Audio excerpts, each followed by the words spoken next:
Hello, happy Monday, and welcome to Meeting of the Minds Mondays. I am your host, Intellects, and we are starting on a new topic this month.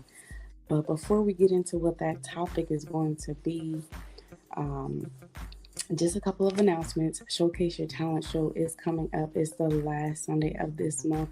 There is still time to register if you have not. Spots are filling up pretty quickly. All right, so this month's theme is art, the main event. And we are excited. All right. Shout out to everyone who participated last month, the winner who last month um, went home and took the funds, took the coins. All right, so congratulations.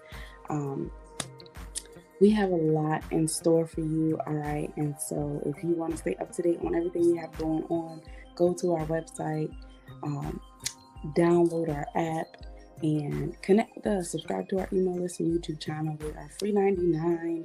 All right, but we'll get into that a little bit later. All right, are y'all ready for this month's topic?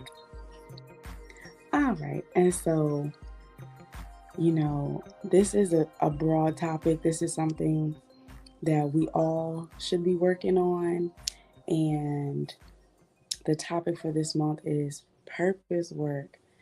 All right, so this is part one, which means there's more parts coming because this is a lot to delve into within one session. We can't just do it in one session, right? All right, and so it's important to not just talk about purpose work, but really live it. And for those who may not know what purpose work is work that you are doing intentionally to fulfill the calling that you have on your life specifically. Not just something you love to do, not just something that you want to do or something you might be passionate about, because we all have things that we're great at. We all have things that we might love that might not be a part of our purpose. But you will know what your purpose work is when you're in it, okay?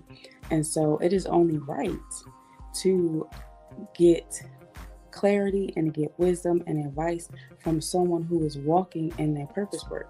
So we're going to hear from an amazing person, Jay Shetty. For those who don't know who he is, he's an awesome speaker, podcaster, all these beautiful things, right? And he's walking in his purpose work. So we're going to hear from him. So let's check him out.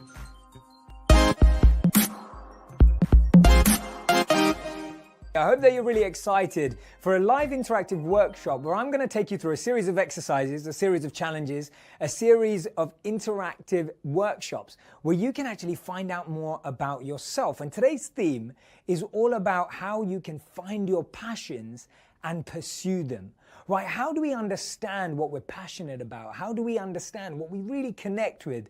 And how do we actually make that something that we can pursue, make it a reality, and actually have an action plan that lets us experience those benefits? I wanted to start off talking to you about a specific model that I think is really, really interesting, which you may have heard of and you may not have heard of. But why are we exploring passion in the first place? The incredible thing is that research shows that when you live your passion, you're adding 8 hours of joy to your life, right? Scientific research proves that the more we live our passions, the more joy, energy, enthusiasm that we're bringing into our lives on a daily basis. That has a trickle effect into your relationships, your work, how you feel. So connecting to our passions is something that we all really need to take into account, especially if we want to increase our fulfillment. Now, there's a few stages that it starts at, and I'm going to take you into this model, which is a brilliant model. It's actually a Japanese model, and it's called Ikigai. That's Ikigai. You may have heard of it, you may never heard of it. But what it means, if I translate that, is a reason for being. Right? In Japanese, ikigai means a reason for being, or what we would call today, the reason you get up in the morning, right? What really motivates you, what gets you pumped to actually be up and awake in the morning and to do something. Now, this model's got a few really, really interesting parts. So it talks about the 4 things we need to find a reason for being, right? The number one thing it talks about is what you love doing, right? What do you do that you love doing? Another thing is, What do you do that you're actually good at, right? People actually say to you, think of something in your life now that you're good at, right? That you're like, oh yeah, people tell me I'm good at that. When I finish that exercise, people say, well done for that, right? They congratulate you, they notice it, they recognize you. That's things that you're good at. Think about them right now, and I want you to write them in the comment section. So think about the things that you love, write them in the comment section. What are they? I'll read them out. And also think about the things that you're good at. Write them out in the comment section as well. The third thing, the area where we're not really going to go into today, but we will do in the future, is world needs. What does the world need? What do you have that you can contribute to making a difference in the world? And finally, it talks about what you can actually get paid for, right? To actually make a living. Today, we're going to focus on these two sections. This intersect here is called passion, which is exactly the intersect we are talking about today. This intersect here is called mission, right? Which we won't go into today so much, but definitely something to consider.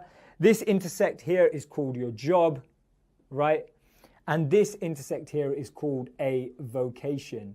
So that is Ikigai, reason for being. Maybe you've seen it before, maybe you've never seen it before, but hopefully this is giving you a perspective of where we're going to start. So we're going to dive in here. What do you love doing and what are you actually good at? What do people notice? How many times have you ever been told, follow your dreams? Right? We've all heard that before. But where do you start? Right? Where do you start? What do you start working on? What else helps you uncover those things? When we were young, you went to school, you were doing so many things. I want you to start off by thinking about one thing. I want you to think back to a moment where you felt you were in your element, where you felt you were in flow. It may have been a challenging situation, but to you it felt somewhat effortless. You were performing an activity. You were doing some sort of teamwork with another group. Now, the challenges that we usually think of, when someone asks you to think of your passions, we immediately start thinking of hobbies like art, music, drama, right? Science, whatever it is. We start thinking of containers. Because for a long, long time in our lives, we've been trained to believe that everything comes in boxes, everything comes in containers. We think of careers as containers. We think of careers as boxes.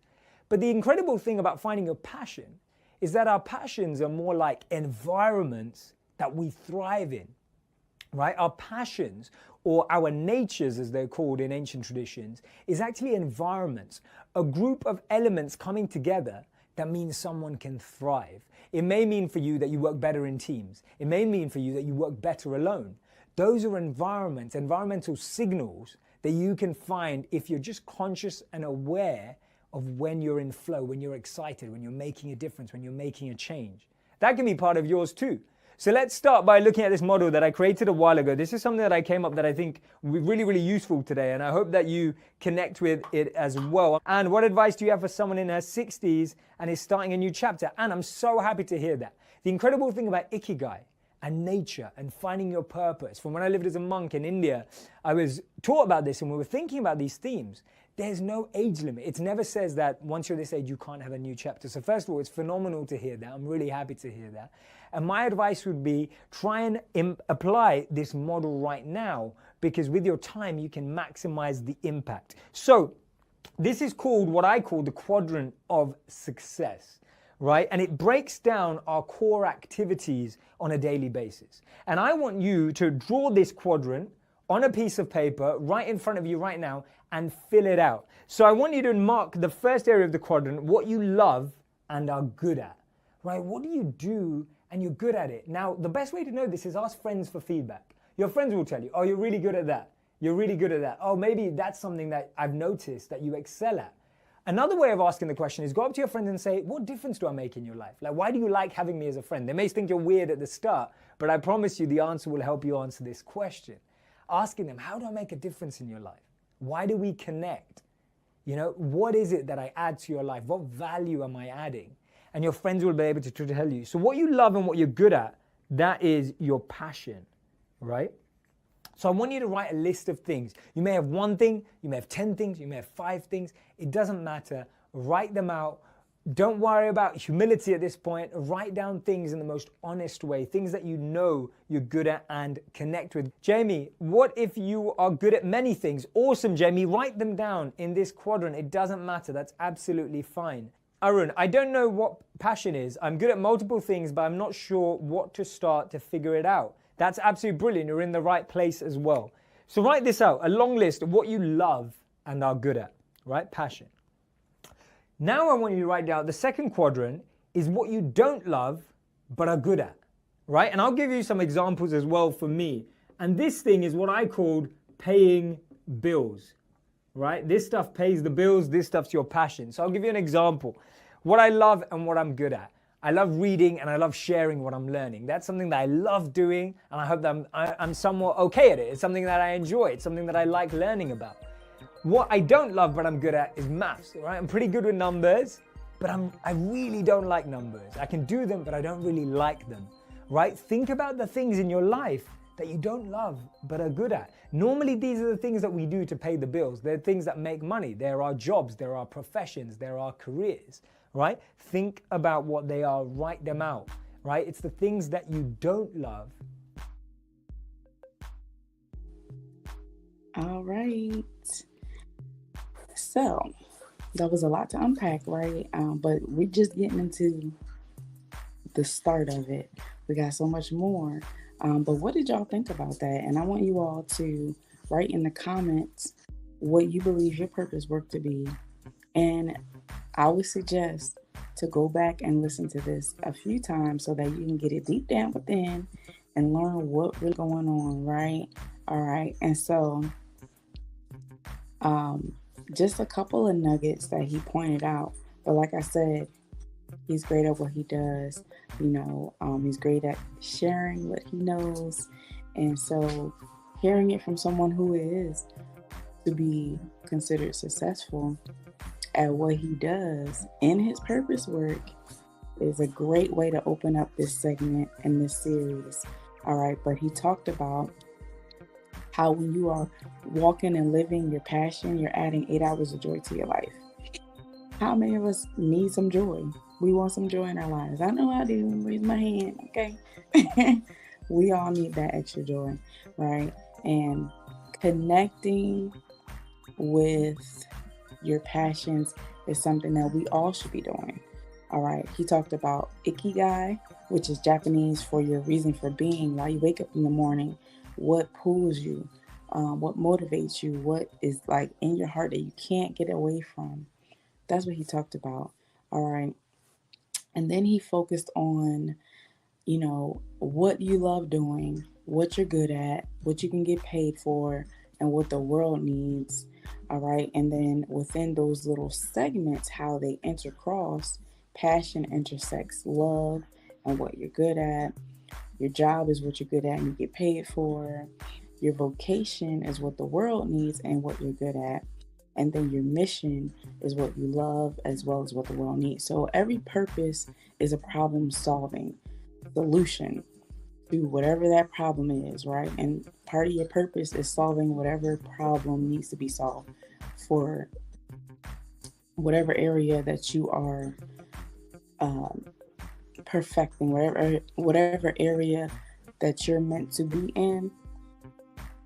That is a part of your purpose, is to solve a problem. A lot of successful people, that is all they do, they solve problems. And that's why they're successful, because they see a need and they meet that need based on what they're good at and what they love.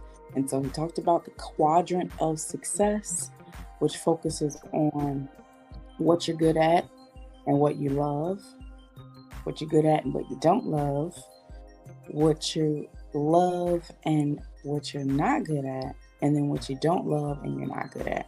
All right, so we're going to get into it a little bit more.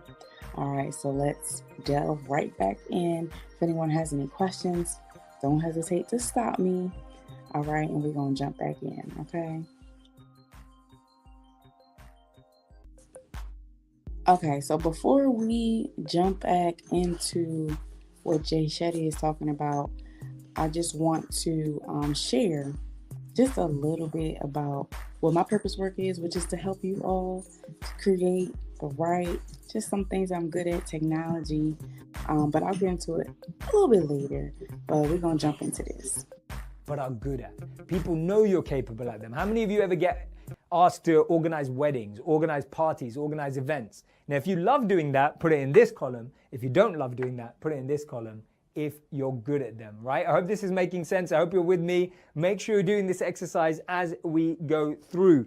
Now, the next thing I want to ask you is, the fourth area is what you love but are not good at. What do you love? What do you love learning? What are you like always open to finding more about, but you're not quite there yet? You wouldn't call yourself an expert in that space. You wouldn't call yourself even a semi-professional in that space, right? You're still an amateur. This is your potential, right? This is what we call potential. It's something that if you were given the time and tools to learn about, you would just go all in. You'd get excited about it. You'd get enthused about it. You'd have energy about it. Right in that column, what it is. So I could add a load of things to those comments. I think one of them for me would be script writing. I'd love to learn more about film writing and video writing and script writing. So I'd go into that and I'd look at that, right? That's not something that I've worked on.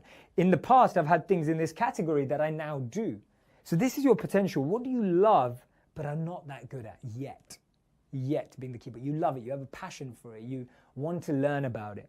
And finally, the fourth and final quadrant of success is what don't you love and are not good at, right? What do you not love and are not good at? These are the daily tasks we all have to do, right? And we may not be good at them. You may be good at them, but it's things like washing up the dishes, right? It's things like taking the dog for a walk. Maybe you love doing that, so that can go in a different category. But it's the stuff that you don't love and are not that good at, right? Write down what they are. Patrick, what if I don't love, but I should be doing it? About my profession. Patrick, exactly. So what are the things that we find with this quadrant is we spend most of our lives in this space and this space. We spend most of our lives focusing on what we don't love but are good at, and what you don't love and are not good at. A lot of our time is spent in these two quadrants. Now that's absolutely fine. There's nothing wrong with that. I'm not putting out a message there saying everyone needs to change their job. I'm not saying that if you're not loving what you do every day, quit today and go out there and do something else. What I'm saying is if we want to live a life of fulfillment and passion and purpose, we need to increase the amount of time and priority we dedicate to these two, right? These two deserve more time, more priority, more energy. And we need to find that. We need to create that. We need to create space in our lives where we can start focusing in on these two segments of the quadrant and not these two. These two are things we have to do. These two are the things we want to do, love to do, and will drive that joy, drive that passion, drive that fulfillment and happiness in our lives. So I really want you to identify these first of all. The reason why we never give these time is because we've never had time to identify them. And this gives us an opportunity to start doing that. So I hope that answers your question. Tina, I love helping people and I'm a good organizer, but at 56 feel the need to change but not sure what to do. Well, that's what I'm talking about. These are things that you can start doing on the weekend. It's things you can start doing on the evening, right? Creating joy in your life doesn't mean you need to make it your 9 to 5. It's awesome if you can make your daydream your day job, right? That's brilliant. If you can make your passion your paycheck, that's awesome. And I encourage you all who are out there who have that risk, who want to make that happen, go out there and do it. But if you're on the side of you need to think about security, stability, really think about investing in that talent first. And this is another interesting and incredibly important point and critical point I need to make is that these two areas require deep investment and learning, right? Just because we love something and we're good at it doesn't mean that level of expertise, that level of experience is enough. We need to go all in. We need to go full throttle. You know what the challenging thing is? We've always built this conveyor belt idea of life. We've built this thought process that we go to school, we get a degree, we graduate, we get a good job, get married, whatever it is, like this conveyor belt of activity. And all of a sudden, when we realize that that conveyor belt doesn't actually work, and that conveyor belt may not even be right, it surprises us, it shocks us because it's almost the conveyor belt we always saw. And what I always say is that we were made for a lot more than to go to work, pay bills and die, right? We all have a lot more meaning in our lives than that. Tell me if you believe you've got a lot more meaning in your life than that, a lot more ambition than that. And we all do. So the way to uncover it means we've got to sometimes say plot twist and pivot, right? Sometimes life changes. And more often than not, change is the only thing that's certain in life. So the more we open ourselves up to that principle, the more likely we are able to make these changes. Now I'm going to do a quick switch here to show you the next phase of what I wanted to talk to you about. And this is where you're really going to learn about yourself. This is where you're really going to understand more about the way you work. Now, I'm going to ask you two questions, and I want you to answer these two questions, right? Think about these two questions very closely, and I'll explain what I mean by them. Do you believe that you're more outgoing or more reserved, right? Answer this question for me. Do you believe you're more outgoing or more reserved? Now, I'll explain to you what I mean by those. Outgoing people are the people who are always in the center of the room. They pull people to come out with them. They're the ones who organize the party. Or even if they didn't organize it, they're the one who are going to steal the show, steal the party, right? Outgoing people. Reserved people doesn't mean you're not as confident. It just means that you're more likely to sit on the periphery of the audience. You may be dragged out last minute. You may not really have wanted to go, but you made it out anyway. Right? Recognize neither of these are strengths or weaknesses. Neither of these are advantages or disadvantages. It's just our natural disposition. It's the way we naturally function. It's the elements we like. Outgoing people generally lead conversations. Reserved people generally observe conversations. Which are you? Choose one or the other today. I'm asking you to make some extreme choices. Of course, there's no black and white. There are grays in life, but I want you to choose. So answer this question. Are you more outgoing or more reserved, right? Question number 2, I'm only asking you 2 questions, nice and simple. The second question I'm going to ask you is, are you more people-orientated or are you more task-orientated? And I'll explain what I mean by that. People-orientated people are always thinking about what is people's experience. Are people enjoying this? Are people connecting with this? Are people having a good experience? Task-orientated people are thinking, what time is it? Right? Is everything on schedule? Are we going to meet the deadline? Are we going to make sure things happen? Are we going to connect? They're always thinking about the deadlines, the times, the focus. People are focusing on people. Task people are focusing on the task, right? For example, I'm a people's focused person. So right now I'm thinking, are you guys all having a good time? Are you connecting with what I'm saying? Are you listening? Are you taking part? And my producers are wondering, is he going to go over time? Has he talked too much, right? Is the scheduling going okay? That's the difference between people-orientated people and task-orientated people. Don't answer what your job makes you do. Don't answer what your job's made you become. Answer what you do at your gut instinct. See, when people-orientated people become task for the workplace, they then feel guilty. When task people become people, they never feel guilty, right? They know what they're doing. So if you start feeling guilty when you do the other, you're probably the other one. So are you task or people-orientated? Think about that for a moment and answer the question. So, taking a look at our little diagram here, let me know. Write down in the comment section, are you people or task? Right? Remember, neither is an advantage, neither is a strength or a weakness. It's on. All right. So, what did y'all think about that? And personally, one thing I like about Jay is that he is good at what he does, right? He knows what he's talking about. As you can hear and see, he's very passionate about getting what he knows to the people, right? And so he broke it down even more with what you should be doing. He broke down the quadrant even more with how you focus a lot of your time on paying bills and doing daily tasks more than focusing time on your passion and your potential so that you can walk in purpose. And a lot of times, like we talked about on here before, how you can be so caught up in helping someone else fulfill their vision and you are neglecting yours. So part of purpose work is actually being intentional about the work that you are putting in for yourself. All right. And so taking time to identify what you love and what you're good at, figuring out whether you're an outgoing person or a reserved person, figuring out whether you're more people oriented or whether you're task oriented. It's not a right or wrong answer. You could be a mixture of both. That is quite all right as well. But this is just the start to open up how you can get into purpose work, because you can't do it if you don't know what it is. And so this is really focusing on identifying what it is so that you can walk in that. All right, so I hope this helps. Let me know any questions.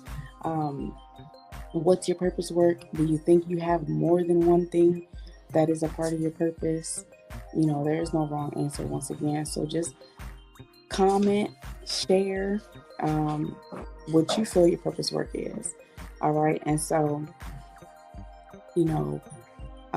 If you need help with that, that is what we're here for here at Intellect Entrepreneur Agency. So connect with us. Go to intellects.com, subscribe to our YouTube list, our email list, our YouTube channel. They are both free 99. Book a consultation. It is free so that we can help hone in on what your specific needs are and do a specialized plan to help you carry them out.